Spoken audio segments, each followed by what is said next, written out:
Morning మ్యాగజైన్కి స్వాగతం. ప్రముఖ దినపత్రికలో వస్తున్న వార్తలు వెనకాల జరుగుతున్న పరిణామాలు చూద్దాం. ఈనాడు చూస్తే వైకాపా వైన్స్ అన్నటువంటి వార్తను ప్రధానంగా హైలైట్ చేసింది. ప్రొప్రైటర్ జగన్ సీఎం సభల్లోనే 20 లక్షలకు పైగా సీసాలు పంపిణీ, షెడ్యూల్కు ముందే భారీగా మద్యం నిల్వలు, ఇప్పటికీ గోవా, కర్ణాటక, తెలంగాణ నుంచి సరుకు, ఇటుక బట్టీలు, గోదాములు, ఇతర స్థావరాల డంపులు, సహకరించిన అధికార యంత్రాంగం, నామినేషన్లతోనే పంపిణీ మొదలుపెట్టిన నాయకులు, పలు చోట్ల వెలుగు చూస్తున్న నిల్వలు, ఎన్నికల సంఘం ప్రత్యేక దృష్టి పెట్టి దాడులు చేస్తే మరింత బయటపడే అవకాశం అన్నటువంటి. వీళ్ళది నేను చాలాసార్లు చెప్తున్నా, సెల్ఫ్ గోల్ అంటారు. వాళ్ళకి వాళ్ళే ఒక ఆరోపణ చేస్తారు, వాళ్ళకి వాళ్ళే మళ్ళీ దాన్ని మార్చేసుకుంటారు. ఇప్పటిదాకా ప్రజలకు ఏమని చెప్పారు? మద్యం డిస్టిలరీస్ అన్నీ వాళ్ళయ్యే అని చెప్పారు. మరి మద్యం డిస్టిలరీస్ అన్నీ వాళ్ళయ్యే అయితే, ఆంధ్రప్రదేశ్లో తయారయ్యే మద్యం డిస్టిలరీస్ అన్నీ వాళ్ళే అయితే పక్క రాష్ట్రాల నుండి ఎందుకు తెచ్చుకోవాలి? అప్పుడు జగన్వి వైసీపీ మనుషులు వేరు కదా ఇంతవరకు చెప్పింది. మరి వాళ్ళవే అయినప్పుడు పక్క రాష్ట్రం నుంచి మందు ఎందుకు తెచ్చుకోవడం? ఏ తెప్పించుకుని తయారు చేయించుకుని పెట్టుకుంటే సరిపోతుంది కదా. అంటే వాళ్ళది కాదు అన్నటువంటిది ఒప్పుకున్నట్ట, లేదు అక్కడ చట్టబద్ధంగానే వ్యాపారం చేస్తున్నారని ఒప్పుకున్నట్ట, పక్క రాష్ట్రాల నుంచి తెచ్చుకుంటున్నారంటే వీళ్ళ దగ్గర నుంచి అక్రమం చేయనట్టే కదా. ఇకపోతే మందు పంపిణీ ఖచ్చితంగా చేయట్లేదని చెప్పేంత వెరితనం నాకు లేదు. కానీ తెలుగుదేశం వాళ్ళు మందు పంచట్లేదా? ఎవరికి ఇవ్వట్లేదా? బాటిల్లో తాగకుండానే తెలుగుదేశం పార్టీకి సంబంధించిన కార్యక్రమాల్లో వాటిట్లో పాల్గొంటున్నారా?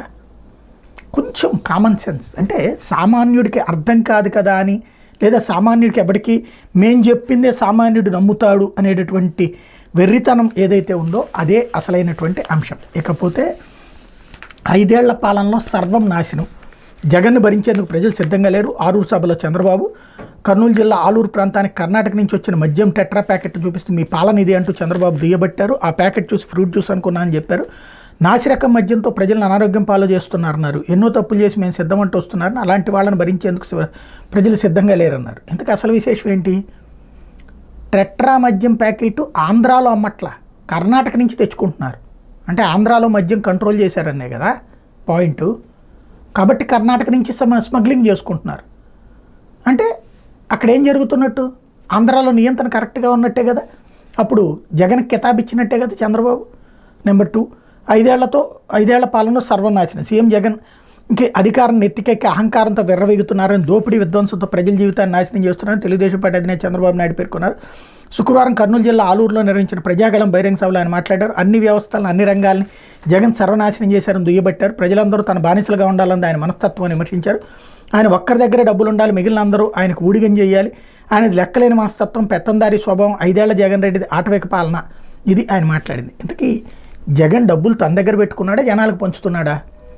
చంద్రబాబు నాయుడు టైంలో 5 పైసలు జనాలకు పంచింది ఏం లేదు, కానీ జగన్ పంచుతున్నాడనే కదా ఇప్పటిదాకా మాట్లాడింది.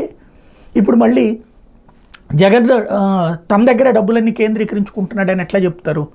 అదన్నా నిజం అవ్వాలి, ఇదన్నా నిజం అవ్వాలి, ఏదో ఒకటి చెప్తే బాగుంటుంది కదా. ఇక్కడే కన్ఫ్యూజ్ అవుతున్నారు ఆయన. లేకపోతే ప్రశాంతంగా పోలింగ్, సార్వత్రిక ఎన్నికలు తొలి విడత పూర్తి, 62.37% ఓటింగ్ నమోదు. త్రిపురలో అత్యధికంగా 80.17%. తూర్పు నాగాలాండ్లోని 6 జిల్లాల్లో ఎన్నికల బహిష్కరణ. మణిపూర్, బెంగాల్లో ఘర్షణలు. తమిళనాడులో ఎండకు తాళలేక 3 మృతి. అరుణాచల్, సిక్కింలో అసెంబ్లీ ఎన్నికల పోలింగ్ పూర్తి. దేశంలో 18వ లోక్సభ ఎన్నికల పోలింగ్ ప్రక్రియ ప్రశాంతంగా ప్రారంభమైంది. తొలి విడతలో భాగంగా 21 రాష్ట్రాలు, కేంద్రపాలిత ప్రాంతాల్లో 102 స్థానాల్లో ఓటింగ్ శుక్రవారం పూర్తయింది. చెదురుమదురు గట్ల మినహాయిస్తే దాదాపుగా అంతటా పోలింగ్ శాంతియుతంగా జరిగిందని ఎన్నికల సంఘం వెల్లడించింది. దేశవ్యాప్తంగా 62.37% పోలింగ్ నమోదైనట్టు రాత్రి 9 గంటల సమయంలో వెల్లడించింది. అయితే తుది ఓటింగ్ శాతం శనివారం నిర్ధారణ అవుతుందని పేర్కొంది అన్నట్టు వార్తని హైలైట్ చేశారు. లేకపోతే రెండో రోజు 367 నామినేషన్ల దాఖలు. మరోవైపు 3 రోజుల్లో 300 కోట్ల విలువైన సొత్తు స్వాధీనం.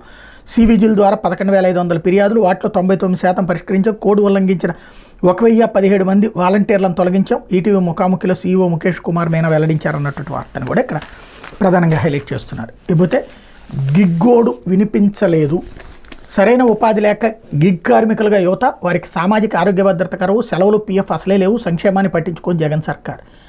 అసలు ఈయన ఏ వ్యవస్థని బాగు చేయాలనుకుంటున్నాడు, ఏ వ్యవస్థ నాశనం అంటే చంద్రబాబు లేకపోతే ఏ వ్యవస్థనైనా నాశనం చేసేయాలి, లేకపోతే అన్ని వ్యవస్థలని రెచ్చగొట్టాలనుకుంటున్నట్టున్నారు రామోజీరావు గారు. ఎందుకంటే గిగ్ కార్మికులు అంటే స్విగ్గీలు, జొమాటోలు, అమెజాన్లు ఇట్లాంటి వాళ్ళకి తీసుకొచ్చేటప్పుడు వాళ్ళకంటే సెలవులు ఇవ్వట్లేదట ప్రభుత్వం. వాళ్ళకి ఆ పనులు చేస్తాం, ఉపాధి లేక చేస్తున్నారట. మరి కర్ణాటకలో ఎందుకు చేస్తున్నారు? పోనీ చంద్రబాబు గారు ఉన్నప్పుడు స్విగ్గీను, జొమాటో, అమెజాన్ ఏం లేవా? వాళ్ళందరూ అప్పుడు పనిచేయలేదా? సెలవు కావాలంటే వాళ్ళు ఏ రోజుదో ఆ రోజు తీసేసుకోవచ్చు సెలవు. నేను 4 రోజులు పని చేయనంటే అక్కడ బలవంత పెట్టేది ఏమి ఉండదు. మనం సిస్టమ్ ఆన్ చేసినప్పుడే మన దగ్గరకు వస్తుంది. ఇప్పుడు ఓలాకు ఉంటుంది, నువ్వు ఫోన్ ఆన్ చేసుకుంటేనే నీకు రైడ్లు వస్తాయి, ఆన్ చేయకపోతే ఆగిపోతాయి. అంటే ఒక రకంగా ఇదివరకు కొట్లో గుమస్తాగాను, లేకపోతే ఇంకొక వ్యాపారస్తుడి దగ్గర గుమస్తాగాను, ఇంకొక హోటల్లో పనిచేస్తేనో, ఇంకో వ్యవస్థలో పనిచేస్తేనో మనం ఖచ్చితంగా ఇన్ని గంటల పాటు పనిచేయాలని ఒక రూల్ ఉంటుంది. దీంట్లో అట్లా ఇన్ని గంటలు పనిచేయాలని రూల్ లేదు. మనం పని చేస్తాం అనుకున్నప్పుడు పని ఇస్తారు, పని లేదనుకున్నప్పుడు వదిలేస్తారు. అది మన ఇష్టం. పని వద్దు అనుకుంటే కనుక మూసేసుకుని కూర్చుంటాం. ఇకపోతే పోనీ చంద్రబాబు గారి టైంలో ఏమైనా చట్టం తీసుకొస్తే జగన్ వచ్చి దాన్ని పీకేశాడంటే ఒక అర్థం ఉంటుంది. ఇవాళ వచ్చిందా స్విగ్గీలు జొమాటోలు దాదాపుగా దశాబ్దం నుంచి నడుస్తున్నది. 2010 నుంచి భారీగా నడుస్తున్నాయి. 2010 సంవత్సరం నుంచి ఇది 2024. చంద్రబాబు గారు మధ్యలో 5 ఏళ్ళు అధికారంలో ఉన్నారు కదా, ఆయన ఎందుకు తేలేదు ఆ చట్టం? ఇప్పుడు జగన్ చట్టం తేలేదంటే ఎందుకయ్యా దీన్ని? పోలికంటే రాజస్థాన్ చట్టం చేసిందంట, రాజస్థాన్ వాళ్ళు చేశారు, మరి చంద్రబాబు ఎందుకు చేయలేదు చట్టం?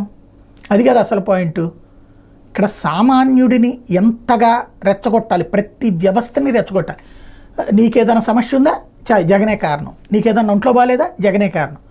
అదే చంద్రబాబు వస్తే నీ ఆరోగ్యం, నీ జీవితము మొత్తం బాగుపడిపోతాయని చెప్పడానికి ఈ మాట అంటే జగన్ సూట్ కేసులు పంపిస్తాడు. కానీ సమస్య ఏంటంటే ఇంతగా ప్రతి అంశంలో ప్రజల్ని మోసం చేయడం, ప్రజల్ని రెచ్చగొట్టడం, ప్రతి వ్యవస్థ మీద ఒక దొంగ ముద్ర వేయటం అనేటువంటిదే ఇక్కడ ఉన్నటువంటి అసలు వ్యవహారం. లేకపోతే సంక్షేమ పథకాలు ఓట్లు పొందే మార్గాలు కాకూడదు, మెరుగైన సమాజానికి ఎన్నికలు దోహదం చేయాలి, ఓటర్లు విచక్షణతో ఆలోచించి నేతలను ఎన్నుకోవాలి, రాజనీతి శాస్త్ర విశ్రాంతాచార్యులు కొండవీటి చిన్నయ్య సూరి ప్రభుత్వాలు అమలు చేస్తున్న సంక్షేమ పథకాలు ఓట్లు సంపాదించే మార్గాలు కాకూడదని యూనివర్సిటీ ఆఫ్ హైదరాబాద్ రాజనీతి శాస్త్ర విశ్రాంతాచార్యులు కొండవీటి చిన్నయ్య సూరి పేర్కొన్నారు. గుంటూరులో జనచైతన్య వేదిక అధ్యక్షుడు వల్లంరెడ్డి లక్ష్మణ్ రెడ్డి ఆధ్వర్యంలో ఆంధ్రప్రదేశ్లో ఎన్నికల తీర్తెన్నుల అంశంపై శుక్రవారం నిర్వహించిన ముఖాముఖిలో చిన్నయ్య సూరి మాట్లాడారు. మన దేశంలో ప్రజాస్వామ్య వ్యవస్థ ప్రపంచానికి ఆదర్శం అన్న అభిప్రాయం ఒకవైపు ఉండగా, మరోవైపు ప్రస్తుత ఎన్నికల్లో విలువలు పతనావస్థకు చేరాయన్నది ప్రస్తావించదగిందేనని అన్నారు. రాజకీయ నాయకులు అవినీతి, ధనార్జన, స్వప్రయోజనాలకే అధికారం చేపడుతున్నారు, ఇది ప్రజాస్వామ్య పతనానికి సంకేతమని విమర్శించారు. చిన్నయేసూరి ఏమన్నారంటే ప్రతి ఓటరు వివరాలు నేతల వద్ద ఉండటం వల్ల ప్రస్తుత ఎన్నికల అక్రమాలకు అవకాశం ఏర్పడుతోంది, ఫలితంగా ఓటర్లు స్వేచ్ఛగా ఓటేసే పరిస్థితి లేదు. ప్రపంచవ్యాప్తంగా సమాచార విస్తృతి పెరుగుతున్న పరిస్థితుల్లో ఎన్నికలు సక్రమంగా జరిగేలా యంత్రాంగం చర్యలు తీసుకోవాలి. భిన్నాభిప్రాయాలు ఉన్న వారు సమిష్టిగా ఒక నిర్ణయాన్ని అంగీకరించే అద్భుతమైన ప్రక్రియ ఎన్నికలు. ఓటేసే ప్రతి ఒక్కరూ సమానమే. ఎన్నికల ద్వారా ప్రభుత్వాలను ప్రజలు ఏర్పాటు చేసుకోవచ్చు, పనితీరు నచ్చకపోతే తిరస్కరించవచ్చు. నిర్ణీత కాలానికి స్వేచ్ఛగా ధర్మబద్ధంగా జరిగే ఎన్నికల్లో ప్రజలు ఏ ప్రభుత్వాన్ని ఎంచుకోవాలనే నిర్ణయాన్ని చేసే ప్రక్రియ సజావుగా జరగడం, ప్రతి వ్యక్తి నిర్ణయాన్ని గౌరవించినప్పుడే ప్రజాస్వామ్యం పరివెలుతుంది. ప్రజలు వాస్తవాలను అంచనా వేసుకుని విచక్షణతో ఎన్నికల్లో ఓటు హక్కు వినియోగించుకోవాలని సూచించారన్నట్టు వార్తని హైలైట్ చేశారు. ఇకపోతే వైకాపా పాలనలో శిలాఫలకాలే మిగిలాయి. పిసిసి అధ్యక్షురాలు షర్మిల వైకాపా పాలన శిలాఫలకాలకే పరిమితమైందని, అభివృద్ధి ఆచూకీ లేకుండా పోయిందని పిసిసి అధ్యక్షురాలు వైఎస్ షర్మిల విమర్శించారు. న్యాయయాత్రలో భాగంగా శుక్రవారం కర్నూలు జిల్లా ఆలూరులో ఆమె ప్రసంగించారు. నగర డోన జలాశయం ఏర్పాటు కోసం గతంలో రాజశేఖర రెడ్డి శిలాఫలకం ఆవిష్కరిస్తే దాని పక్కనే జగన్ మరోటేశారు తప్ప రిజర్వాయర్ పూర్తి చేయలేదు. కడప స్టీల్ ప్లాంట్కు రాజశేఖర రెడ్డి, చంద్రబాబు, జగన్ ఇలా శంకుస్థాపనలే చేశారు. పాలనలు ఇలా శంకుస్థాపనకే పరిమితం అయితే అభివృద్ధి ఏం జరుగుతుంది, ప్రజలు ఎలా బాగుపడతారు, ఇది ఆమె ప్రశ్నించింది. మరి అంటే వాళ్ళ నాన్న కూడా తిడతన్నట్టుంది. శిలాఫలకం మా నాన్న వేశాడు, తర్వాత చంద్రబాబు వేశాడు, రాజశేఖర రెడ్డి వేశాడు అని. శిలాఫలకాలు అనేది వాటిట్లో వచ్చే గొడవ అదే. అప్పుడు రాజశేఖర రెడ్డి ఎందుకు పూర్తి చేయలేదు, తర్వాత చంద్రబాబు ఎందుకు పూర్తి చేయలేదు అనేటువంటి కాన్సెప్ట్ కంటే కూడా నేను వస్తే పూర్తి చేస్తానని చెప్తుంది ఆవిడ. కడప కోర్టు ఉత్తర్వులపై ఉన్నత న్యాయస్థానాన్ని ఆశ్రయిస్తా. వివేకానంద రెడ్డి కుమార్తె సునీత వివేక అత్యాంశంపై కడప జిల్లా కోర్టు ఇచ్చిన ఉత్తర్వులపై ఉన్నత న్యాయస్థానాన్ని ఆశ్రయిస్తానని వివేక కుమార్తె సునీత స్పష్టం చేశారు. ఎన్నికల్లో న్యాయం గెలవాలంటే వైఎస్ షర్మిల గెలిపించాల్సిన బాధ్యత కడప ప్రజలందరిపై ఉందన్నారు. షర్మిల గెలిపించాలని కోరుతూ పులివెందులో శుక్రవారం ఇంటింటి ప్రచారం చేశారు. అనంతరం విలేకరులతో మాట్లాడుతూ తాను ఎన్నికల ప్రచారంలో పాల్గొనకుండా వైకాపా నాయకులు కోర్టులో కేసులు వేసి ఇబ్బందులు పెడుతున్నారని ఆవేదన వ్యక్తం చేశారు. ప్రతివాదులుగా పేర్కొంటున్న వారి వాదనలు వినకుండానే కడప జిల్లా కోర్టు గ్యాగ్ ఆర్డర్ ఇవ్వడంపై అభ్యంతరం వ్యక్తం చేశారు. కడప కోర్టు ఇచ్చిన ఉత్తర్వులపై ఉన్నత న్యాయస్థానానికి వెళ్లి న్యాయ పోరాటం చేస్తానని పునరుద్ఘాటించారన్నటువంటి వార్తను హైలైట్ చేశారు. ఇంతకే ఆవిడ కాంగ్రెస్ పార్టీలో చేరిందా సునీత? మరి చేరకుండా కాంగ్రెస్ తరపున ఎందుకు ప్రచారం చేస్తుంది అంటే వివేక కేసు కాన్సెప్ట్ అన్నటువంటిది. ఇది ఒక ఆస్పెక్ట్. ఇకపోతే సాక్షి కుర్చీ దక్కదనే ఫ్రస్ట్రేషన్లో చంద్రబాబు హింసా రాజకీయం, బూతులు, దాడులు, రాళ్లతో కొట్టమని గాజు గ్లాసుతో పడవాలంటూ టీడీపీ శ్రేణులు రెచ్చగొడుతున్న వైను అధినేత పిలుపుతో దాడులతో రెచ్చిపోతున్న టీడీపీ శ్రేణులు, అందుకు అనుగుణంగానే సీఎంపై రాయితో హత్యాయత్నం, మంగళగిరి కళ్యాణ్ దుర్గంలో వైఎస్ఆర్సీపీ నేతలపై దాడులు, మంగళగిరిలో వైఎస్ఆర్సీపీ కార్యకర్త వెంకటరెడ్డి మృతి, తాజా పరిణామాలతో టీడీపీ సీనియర్లు తీవ్ర కలవరపాటు. ఒకవైపు సీఎం జగన్ తన పాలన నచ్చితే ఓటేయమంటున్నారు, విధానాలు చెప్పకుండా బాబు హింసకు పిలుపునిస్తున్నారని ఆగ్రహం, స్మృతిని మించితే శృతిమించి వ్యవహరిస్తే ప్రజలు సహించరని వ్యాఖ్యలు రాజకీయంగా తమకు తీవ్ర నష్టం వాటిల్తుందని ఆందోళన, ప్రజలు పూర్తిగా దూరం అవుతున్నారని ఆవేదన. ఇది తెలుగుదేశం వాళ్ళు ఏం మాట్లాడారు ఇలా చెబుతారా? కాబట్టి వీళ్ళు తెలుగుదేశం వాళ్ళ తరపున వీళ్ళే వకాలతో పుచ్చుకుని వాళ్ళ నోట్లో ఏం మాట్లాడాలో వీళ్ళే రాసేస్తున్నారు. తీరని అధికార దాహం, ఈసారి కుర్చీ దక్కదనే వేదన వేరసి టీడీపీ అధినేత చంద్రబాబులో పెరిగిపోయిన ఫ్రస్ట్రేషన్. దీంతో వేదిక ఎక్కితే మాటల్లో అసహనం, సీఎంను రాళ్లతో కొట్టండి, అడ్డొచ్చిన వాళ్ళని గాజు గ్లాసుతో పడవనంటూ పార్టీ శ్రేణులను హింసకు పురుగొల్పే వ్యాఖ్యలు. ఫలితం రాష్ట్రంలో రెచ్చిపోతున్న టీడీపీ శ్రేణులు, వైఎస్ఆర్సీపీ నేతల కార్యకర్తలపై దాడులు అన్నటువంటి వార్తని హైలైట్ చేశారు. తొలిదశ ప్రశాంతం అన్నటువంటి వార్త. 102 ఎంపీ సీట్లకు మొదటి దశలో 62.37% పోలింగ్. పశ్చిమ బెంగాల్ స్వల్ప ఘర్షణలు, ఛత్తీస్గఢ్లో గ్రెనేడ్పల్లి జవాన్ మృతి, ఓటేసిన దిగ్గజ నేతలు అన్నటువంటి వార్తని హైలైట్ చేశారు. కాకపోతే బాబు గురి గులకరాయిపైనే అన్నటువంటి వార్తను హైలైట్ చేశారు. కాకినాడ జిల్లా అచ్చంపేట జంక్షన్ వద్ద మేమంతా సిద్ధం సభలో సీఎం జగన్ ధ్వజం. ఫ్యాన్కి 2 ఓట్లు వేస్తే పథకాలన్నీ కొనసాగుతాయి, లేదంటే మళ్లీ కత్తిరింపులు, అన్ని ముగింపులే. చంద్రముఖి నిద్రలేస్తుంది, పసుపు పతిల వద్ద బొమ్మాళి అంటాడు, పసుపుపతి వదల బొమ్మాళి అంటాడు, 5 ఏళ్ళు రక్తం తాగేందుకు మీ ఇంటికి వస్తాడు, గతంలో పలు కారణాలతో నాకు ఓట్లేని వారు ఆలోచించండి, పసుపు గ్లాసు పార్టీల నాయకులు అబద్ధాలాడినా మనం చేసిన పనులే సాక్ష్యం, మీ అందరికీ 5 ఏళ్లలో మంచి చేసిన ప్రభుత్వం అందగాదా, మీ బిడ్డ ఒక్కడు, నక్కలు తోడేళ్ళు మాత్రం అనేకం, చంద్రబాబు తన సంఖలో పిల్లిని పిఠాపురంలో వదిలాడు, ప్యాకేజీ స్టార్ ఎక్కడ నిలబడాలో నిర్ణయిస్తే కుదిరిన పొత్తులవి, జగన్ను తిట్టు అంటే తిట్టు, కొట్టు అంటే కొట్టు, అన్నిటికీ జీహుజూర్, కులాన్ని హోల్సేల్గా బాబుకు అమ్మేయగలననే భ్రమతో ప్యాకేజీ రాజకీయాలు, రాష్ట్రం అంటే ఎంత చులకనంటే జ్వరం వస్తే పిఠాపురం వదిలి హైదరాబాద్ వెళ్తాడు, గ్లాస్తో గటగట తాగేది బాబు, తోమి తుడిచి మళ్ళీ అందించేది మాత్రం ప్యాకేజీ స్టార్, 30 ఏళ్లుగా ఏ పార్టీలో ఉన్న బాబు కోవట్టుగానే వదినమ్మ, బీఫామ్ బీజేపీదైనా కాంగ్రెస్దైనా టీ గ్లాస్దైనా యూనిఫామ్ మాత్రం బాబుదే అంటూ ఓవరాల్గా వాళ్ళందరూ కలిపి ఒకటే అన్నటువంటిది చెప్పుకొచ్చే ప్రయత్నం చేశారు. ఇకపోతే బోండా జంప్, పోలీసుల్ని చూసి హడలిపోయిన టీడీపీ నేత బోండా ఉమ తనను అరెస్ట్ చేస్తున్నారంటూ నాయకులు కార్యకర్తలకు ఫోన్లు, చొక్కా మార్చుకుని పార్టీ ఆఫీస్ పక్క భవనంలోకి దూకి ఎన్నికల బందోబస్తు కోసం వెళ్ళిన పోలీస్ సిబ్బంది అన్నటువంటి వార్తని ఇక్కడ ప్రధానంగా హైలైట్ చేశారు. ఇందులో ఏదైతే బోండా ఉమ పరారయ్యాడు అన్నదానికి సాక్ష్యాల కిందన ఒక డీటెయిల్డ్ వార్త రాసుకొచ్చారో అందులో పోలీసులు తనను అరెస్ట్ చేస్తారని ఆందోళన చెందిన బోండా ఉమ సెంట్రల్ టీడీపీ కార్యాలయం మొదటి అంతస్తులోకి వెళ్ళి చొక్కా మార్చుకున్నారు. అనంతరం దాని వెనకే ఉన్న మరో భవనంలోకి దూకి పరారైనట్టు తెలుస్తోంది. తనకు అత్యంత సన్నిహితుడు ఇటీవల టీడీపీ తీర్థం పుచ్చుకున్న సీనియర్ మామ బోండా ఉమాను తన కారులో ఎక్కించుకుని మొగలరాజపురంలో రాధా ఇంటికి చేరుకున్నట్టు సమాచారం. ఎన్నికల షెడ్యూల్ విడుదలైన నేపథ్యంలో నామినేషన్ల ప్రక్రియ మొదలు కావడంతో నగరంలో ఎలాంటి అవాంఛనీయ సంఘటనలకు తావు లేకుండా అన్ని ముఖ్య ప్రదేశాలు, పార్టీ కార్యాలయాల వద్ద పోలీస్ బందోబస్తు ఏర్పాటు చేస్తున్నారు.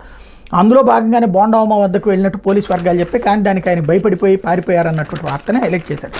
అయితే రామోజీని మీ రాతల్లోనే వ్యత్యాసం, పొదుపు సంఘాల రుణాలన్నీ మాఫీ చేస్తానని చెప్పి మోసం చేసింది బాబు కాదా, ఆ రుణాల మొత్తాన్ని చెల్లించింది సీఎం జగన్ కాదా, ఆ తర్వాతే వారికి బ్యాంకర్లు విరివిగా రుణాలు ఇస్తున్నారు, అన్ని జిల్లాల్లో 7% వడ్డీకి రుణాలు, ఈ వడ్డీ భారాన్ని భరిస్తోంది రాష్ట్ర ప్రభుత్వం, బాబు చేసిన తప్పిదాన్ని సీఎం జగన్ సరిచేశారన్నటువంటి వార్తని హైలైట్ చేశారు. ఇకపోతే స్కాట్లాండ్లో 2 ఏపీ విద్యార్థుల మృతి అన్నటువంటి వార్తని హైలైట్ చేశారు. ఇందులో స్కాట్లాండ్లో జలపాతంలో మునిగి ఆంధ్రప్రదేశ్ చెందిన 2 విద్యార్థులు ప్రాణాలు కోల్పోయారన్నటువంటి వార్తని హైలైట్ చేశారు. ఇకపోతే సీఎస్ అనుమతి లేకుండా హెడ్ క్వార్టర్స్ విడిచి వెళ్లొద్దు, ఇది ఒక సంచలనమైనటువంటి ఆదేశం. అన్ని శాఖల ప్రత్యేక సీఎస్లు, ముఖ్య కార్యదర్శులకు ప్రభుత్వం ఆదేశం.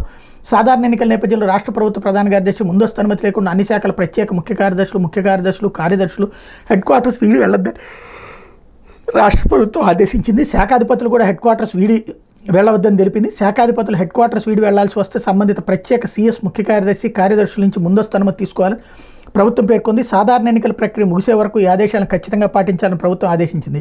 ఈ మేరకు సాధారణ పరిపాలనా శాఖ ముఖ్య కార్యదర్శి ఎన్ యువరాజ్ శుక్రవారం సర్క్యులర్ జారీ చేశారు అన్నటువంటి వార్తని హైలైట్ చేశారు, మెమో జారీ చేశారు అన్నటువంటి.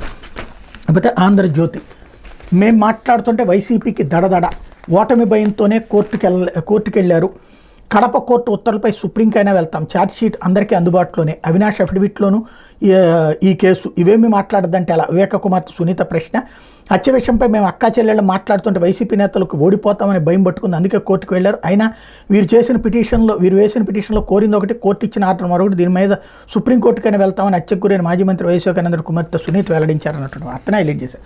జగన్కు ఒక్క ఛాన్సే చివరి ఛాన్స్, ఆయన నైజం దోపిడీ విధ్వంసమే, చంద్రబాబు 5 ఏళ్లలో 5 లక్షల కోట్లు దోచాడు, విదేశీ బ్యాంకుల్లో దాచుకున్నాడు, వ్యవస్థను పూర్తిగా నాశనం చేశాడు, నాడు కోడికత్తి నేడు గులకరాయి డ్రామా, ఆరోగ్యశ్రీ బిల్లు లేకుండా పేదలతో ఆటలు, రాయలసీమను విస్మరించిన ద్రోహి, ఇలాంటి విధ్వంసకారుడు అవసరమా, 5 ఏళ్లలో 20 లక్షల ఉద్యోగాలు ఇస్తాం, వాలంటీర్లకు 10,000 వేతనం ఇస్తాం, ప్రజాగళంలో టీడీపీ అధినేత స్పష్టీకరణ అన్నటువంటి వార్తనే హైలైట్ చేశారు. అయితే వైసీపీకి ఓటేస్తే డ్రైనేజీలో వేసినట్టే, ప్రత్యేక హోదా తెచ్చావా, రాజధాని కట్టావా, కడప స్టీల్కి పదే పదే శంకుస్థాపనలు, 5 ఏళ్ల పాలనలో ప్రజల చేతికి చిప్పే మిగిలింది, జగన్ ప్రభుత్వంపై వైఎస్ షర్మిల మండిపాటు, కర్నూలు జిల్లాలో ఏపీ న్యాయ యాత్ర, ఆదోని సభలో వైసీపీ మోకల కవ్వింపులు, మీ అన్న దేనికి సిద్ధం అంటూ షర్మిల ఆగ్రహం అన్నటువంటి వార్తని హైలైట్ చేశారు. అయితే సీఎంఓలో సర్వాంతర్యామి, వ్యవహారం అంతా ధనుంజయదే, పేరుకో ముఖ్యమంత్రి జగన్, తతంగమంతా సీఎం కార్యదర్శి, చెబితే సీఎస్ అయినా వినాలి, సంబంధం లేని పనుల్లో పెత్తనం, ఇతర కార్యదర్శుల పని ఆయనే, అలాట్మెంట్ ఆర్డర్కి విరుద్ధంగా జగన్ ఆత్మ పనులు, ఫైలు పంపాలని మొదటి లేఖలు, ఆ తర్వాత ఆయన లాగిన్కే వచ్చేలా పేషీ నుంచి మంత్రాంగం అన్నటువంటి ఏదోవరకు ప్రవీణ్ ప్రకాష్ని ఇట్లాగే. అంటే చంద్రబాబు గారి టైంలో బాబు గారు అన్ని ఫైళ్ళు దగ్గరుండి సంతకం పెట్టేసుకుంటూ చూసుకుంటూ ఉండేవాడా? మరి అట్లయితే స్కిల్ డెవలప్మెంట్ కుంభకోణం ఫైల్ కూడా ఆయనే సంతకం పెట్టినట్టు కదా, అప్పుడు కూడా అధికారులే కదా పనిచేసింది. చంద్రబాబు టైంలో అధికారులే పనిచేశారు అని చెప్పి కోర్టులో వాదిస్తారు. అప్పుడు ఆంధ్రజ్యోతి ఈనాడు కూడా అదే వాదిస్తాయి. అదే ఇప్పుడు జగన్ దాంట్లో అయితే పేర్లతో సహా అధికారులను దొంగలను చేసే ప్రయత్నం చేస్తారు. అధికారులు దొంగలైతే డబ్బులన్నింటినీ వాళ్ళే ఇచ్చేస్తుంటే మరి జగన్ ఏం చేస్తున్నట్టప్పుడు? అంటే ఇక్కడ ఏం లేదు, బెదిరించాలి, బ్లాక్మెయిల్ చేయాలి, అధికారులు భయపడిపోవాలి, అప్పుడు వీళ్ళ దారికి రావాలి, లోపల ఉన్న రహస్యాలు ఏదన్నా వీళ్ళకి చెప్పాలి, దాన్ని పట్టుకుని జగన్ని ఆడించాలి. ఇది ఇప్పుడు ప్రస్తుతం వీళ్ళ ఎత్తుగడ. మరి దానికి ధనుంజయ్ గారు స్పందిస్తారో చూడాలి.